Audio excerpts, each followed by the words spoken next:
एक तबाहकुन आग ने 5 साल पहले दुनिया की सबसे मशहूर अलामत में से एक को नुकसान पहुंचाया। अब पेरिस के नोट्रे डेम कैथेड्रल के दोबारा दरवाजे खोल दिए गए। ये 850 साला शाहकार ईमान और अज़्म की अलामत अपनी साबिक़ा शान में बहाल कर दिया गया। अप्रैल 2019 में दुनिया ने दुख के साथ देखा जब शोलों ने नोट्रे डेम की छत को अपनी लपेट में ले लिया।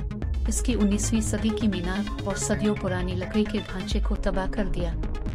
लेकिन तबाही के दरमियान उम्मीद जिंदा रही। 5 साल तक कारीगर, इंजीनियर और मौरखीन उन तक काम करते रहे ताकि कैथेड्रल को बहाल किया जा सके। दुनिया भर के अतिया दहिंदगान की जानिब से 800 मिलियन यूरो से ज़ायद का अतिया किया गया और ये बहाली एक आलमी मिशन बन गई। अब नोट्रे डेम दोबारा बहाल है।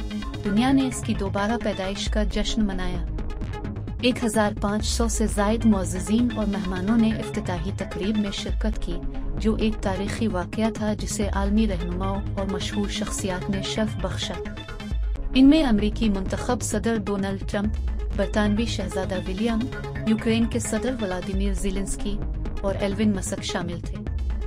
फ्रांसीसी सदर इमानुएल मैक्रोन और खातून अव्वल ब्रिजिट मैक्रोन ने इस अहम मौका की सदारत की, जो फ्रांस के देरीना वर्षे की नुमाइंदगी करता है। पेरिस के आर्च बिशप लारेंट अवलीश ने रिवायती तौर पर दरवाजों पर दस्तक देकर कैथेड्रल का इफ्तिताह किया, जो अकीदतमंदों और अवाम के लिए इसके दोबारा खिलने की अलामत है। तकरीब में एक रूपरवर कोयर परफॉर्मेंस भी शामिल थी, जिसने मुकद्दस हाल को मौसीकी से भर दिया और पोप फ्रांसिस का एक दिल को छू लेने वाला पैगाम पेश किया, जिसमें इस बहाल शुदा इबादतगाह के लिए बरकतें शामिल थीं। अपनी तकरीर में सदर मैक्रोन ने फ्रांसीसी अवाम की मुज़ाहमत और बहाली को मुमकिन बनाने वाली आलमी यकजहती पर रोशनी डाली और नोट्रे डेम को दुनिया के लिए उम्मीद की अलामत करार दिया।